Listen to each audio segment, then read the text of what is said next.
Gesù, noi t'adoriamo, Signor Gesù, noi t'adoriamo, Signor Gesù, noi t'adoriamo, Signor Gesù, noi t'adoriamo, Lord Jesus.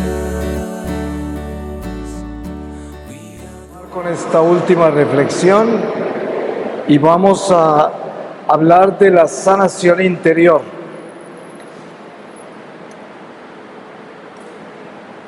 Voy a leerles un pasaje de la epístola a los Romanos en el capítulo 3, desde el versículo 18. No hay temor de Dios ante sus ojos. Ahora bien, sabemos que cuanto dice la ley, lo dice para los que están bajo la ley, para que toda boca enmudezca y el mundo entero se reconozca reo ante Dios, ya que nadie será justificado ante Él por las obras de la ley, pues la ley no da sino el conocimiento del pecado. Pero ahora, independientemente de la ley, la justicia de Dios se ha manifestado, atestiguada por la ley y los profetas.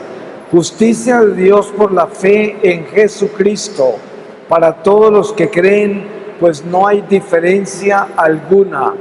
Todos pecaron y están privados de la gloria de Dios, y son justificados por el don de su gracia en virtud de la redención realizada en Cristo Jesús. Palabra de Dios. Pues hermanos, se habla mucho de la sanación interior.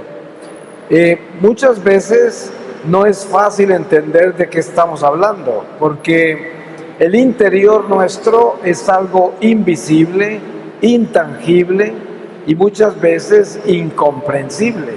Por eso, ser específico sobre de qué estamos hablando cuando hablamos de sanación interior no es materia sencilla. Solamente por ayuda del Espíritu Santo podemos lograr a entender cómo es que esto se localiza en nuestro interior. ¿De qué estoy enfermo? ¿De qué estoy herido? ¿Cómo hago para localizar esas heridas, esas enfermedades espirituales, esa dolencia o carencia que hay dentro de mí? La psicología moderna habla mucho de las heridas de vientre materno, habla mucho de las heridas emocionales producidas por la vida en familia, por la cultura en que nos desenvolvemos, por la sociedad. Todo eso es psicología. Pero cuando entramos en el Espíritu para la sanación interior por medio del Espíritu de Dios, ya no estamos en la psicología, estamos en el Espíritu, que es el que localiza sin lugar a dudas lo que nos duele adentro, que solo el Espíritu lo puede ver. Por eso tenemos que tener en cuenta que si uno quiere sanarse de todo lo que debe sanarse, que no puede inteligentemente localizar, solo con la ayuda del Espíritu Santo lo puede hacer. Entonces, para comenzar a hablar de sanación interior, tenemos que comenzar a hablar de la fe. ¿Cuán grande es nuestra fe? ¿Cuánto creemos que el Espíritu de Dios habita en nosotros por el bautismo? Sabemos que por el bautismo hemos recibido el Espíritu de Dios.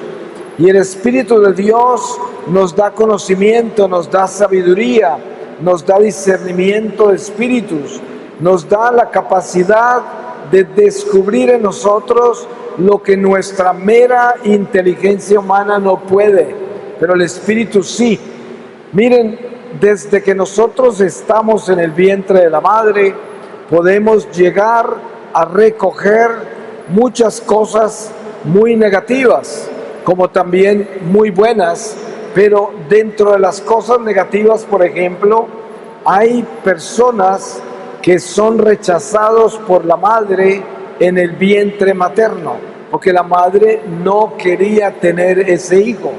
Hay muchos casos en que la madre ha tenido varios hijos y lo último que quiere es tener uno más y de pronto aparece embarazada y el primer instinto que tiene es: no quiero el niño, ¿cómo así que estoy embarazada? ¿Cómo así? Esto no puede ser.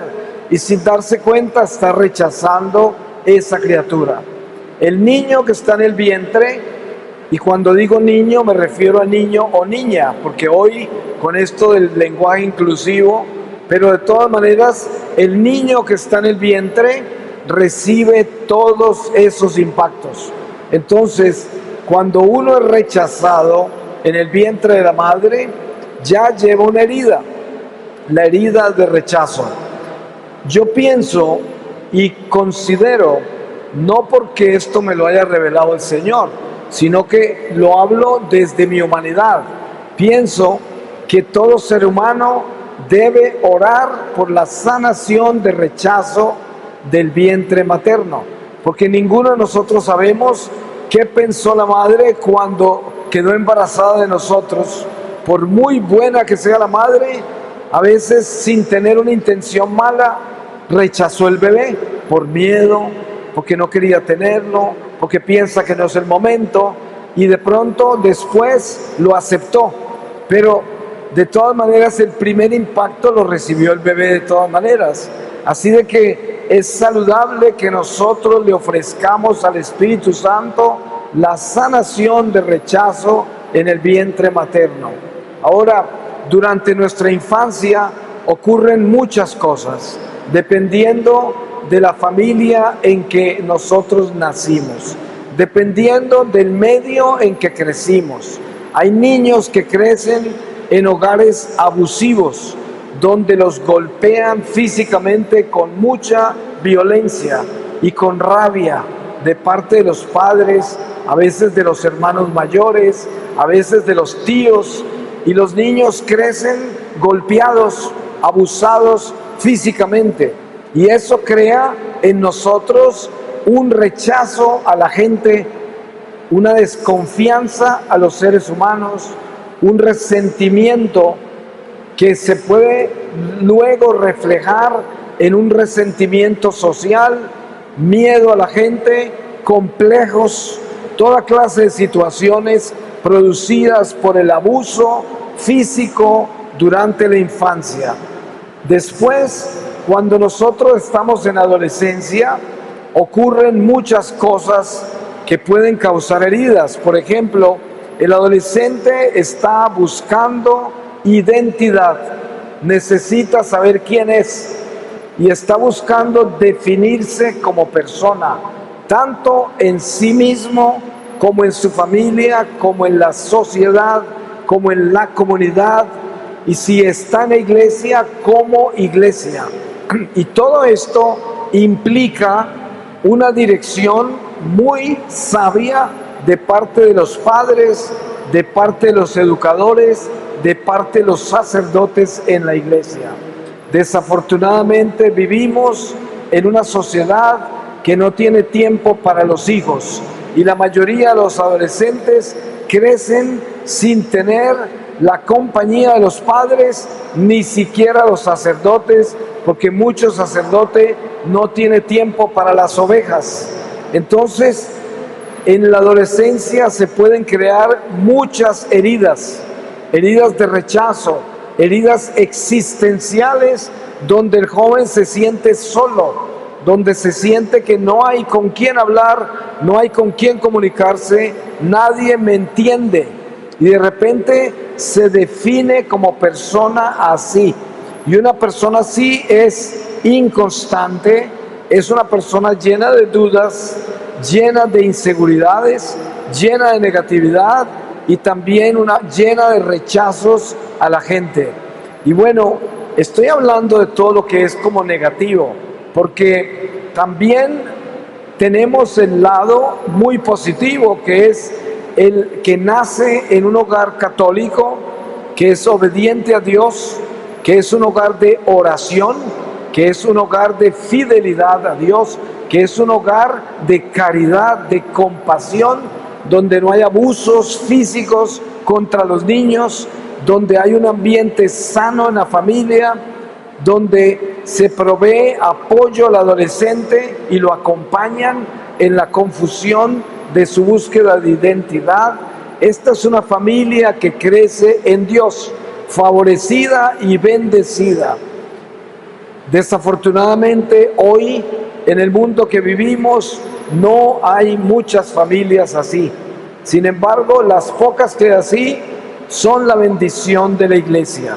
Ahora, como vemos tantas familias que no hemos crecido como familias funcionales, pues somos muchos los hijos disfuncionales de esta sociedad, que tenemos que sanar muchas heridas.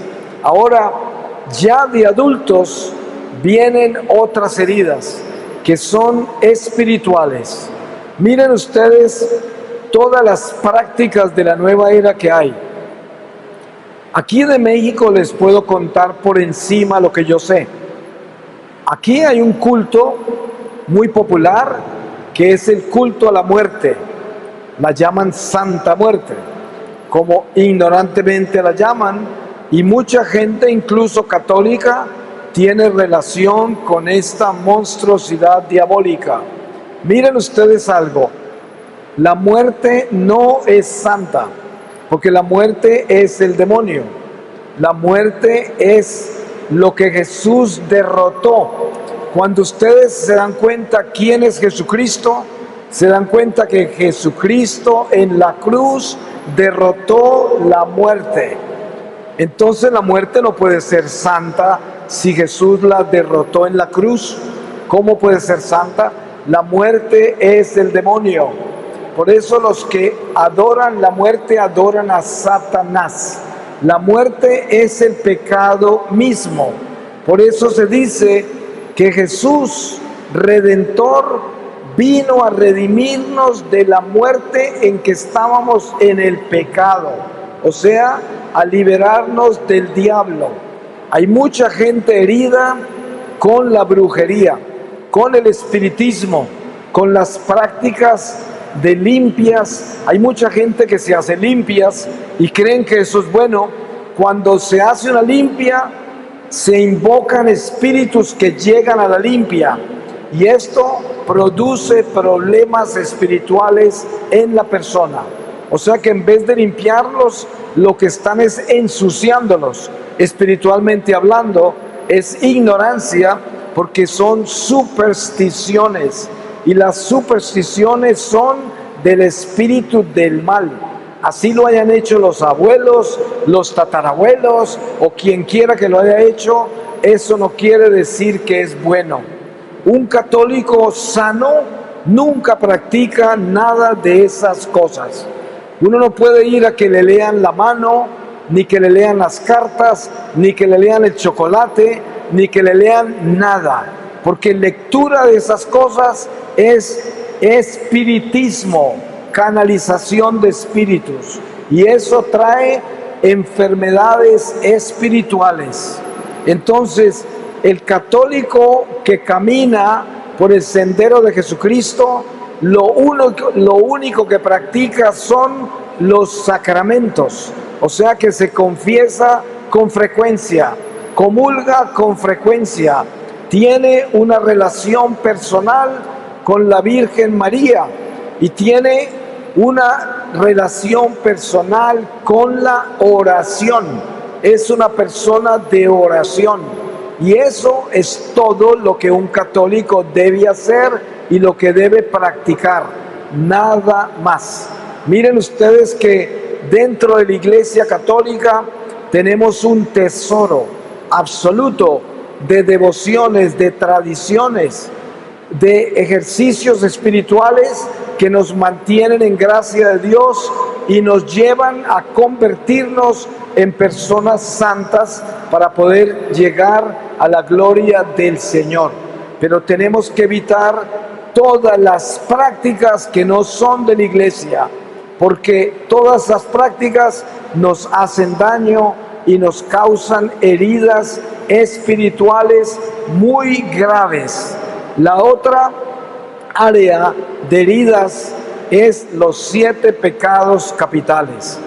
Ustedes saben que por causa del pecado original, nosotros tenemos 7 heridas, que son los 7 pecados capitales, son 7 legiones de demonios. Y cada una de esas legiones actúa en nuestra vida de una forma u otra. Y el trabajo nuestro es de batalla espiritual contra cada una de esas legiones. Usted tiene que revisar su corazón a ver cuánta envidia tiene, cuánta ira tiene, cuánta pereza tiene, cuánta gula tiene, y recorrerse los 7 pecados capitales para ver cuáles están activos en su vida, porque ellos le crean tremendas heridas que son puertas abiertas a los demonios. Y esto es lo que hace el sacerdote cuando ora para la sanación interior. Nos ora para que seamos liberados, sanados de todo lo que nos agobia interiormente, de la carga que llevamos interior, que nos quita la paz, nos roba el gozo de Dios, nos quita la esperanza. Y esto debemos tenerlo claro, porque nosotros como hijos de Dios debemos estar en paz, debemos tener el gozo de Dios, debemos vivir en la esperanza, porque esa es la señal de que el Espíritu Santo habita en nosotros. Si usted es un católico que no está con gozo, que no tiene paz, que no tiene esperanza, usted tiene muchos problemas interiores. Usted necesita sanarse. Hay casos extraordinariamente difíciles y complicados que entran en otra dimensión, y son los enfermos del alma que ya tienen problemas de espíritus. Esto ya es diferente, porque estos necesitan liberación. Ya no es sanación interior, necesitan liberación, porque ya hay demonios manejando sus vidas, o oprimiéndolas, o obsesionándolas, o tienen vejaciones, y eso solo lo puede solucionar ya el exorcista. Pero la sanación interior sería para el católico común, que está comúnmente herido, y por eso la iglesia nos da esa bendición extraordinaria para lograr esa gracia extraordinaria que recibimos por medio de la oración del sacerdote. Ahorita vamos a tener un momento de adoración al Santísimo antes de la Eucaristía, y el Padre Felipe va a orar por todos nosotros en sanación interior, porque a través del sacerdote, con las oraciones que él hace en presencia de Jesucristo, Eucaristía, expuesto sobre el altar, podemos entregarle al Señor todas nuestras heridas, y podemos pedirle al Espíritu Santo que nos ayude a localizar esas heridas, porque algunas están como escondidas, porque son heridas como la que les comenté, de rechazo de vientre materno, heridas de los abusos que pudimos recibir en la infancia, heridas por la falta de ayuda y acompañamiento de nuestra adolescencia, heridas por las prácticas que hemos hecho como adultos, heridas por la influencia de esta sociedad corrupta que está llena de vicios y de maldad, y también por los vicios mismos que hemos acogido nosotros y que hemos vivido. Así de que con la ayuda del Espíritu Santo, el Padre en su oración con el Santísimo expuesto nos va a ayudar para que el Señor nos sane, y que sea hoy un día de sanación interior como la oportunidad que el Espíritu Santo nos da para que nos hagamos personas nuevas desde adentro, para que encontremos esa paz que tanto necesitamos y ese gozo de Dios. Miren, el gozo y la paz de Dios se mantienen a pesar de las dificultades, el sufrimiento y las pruebas de esta vida. Como dice San Pablo, ¿quién nos podrá separar del amor de Dios? Ni el hambre, ni la guerra, ni las persecuciones, ni las enfermedades. Nada nos podrá separar del amor de Dios. Eso quiere decir, cuando el amor de Dios reina en nuestros corazones, tenemos sanación interior. La sanación interior no es un taller intelectual, no hay un sistema, no hay un método. La sanación interior es abrirle el corazón al Espíritu Santo, para que el Espíritu Santo nos sane con su amor. Y para eso necesitamos tener mucha fe, abrir el corazón y permitir que Dios haga su trabajo. Eso es lo que tenemos que hacer. No necesitamos grandes métodos de nada, ni necesitamos conferencias de 3 horas para hablarnos de esto. Necesitamos un corazón contrito, un corazón humillado ante el Señor, un corazón abierto y confiado en el Señor. Como dice el mensaje de la Divina Misericordia, Jesús, yo confío en ti. Eso lo tenemos que repetir. Y cuando el Señor esté expuesto acá en un momentico, lo primero que tenemos que decirle es, Jesús, yo confío en ti. Ustedes se acuerdan del ciego de Jericó que decía, Jesús, hijo de David, ten misericordia de mí. Eso es lo mismo, ese ciego confiaba en Jesús y el Señor lo sanó. Y eso es lo que debemos hacer nosotros. Jesús, hijo de David, yo confío en ti. Ven y sáname. Ven y libérame, Señor. Amén.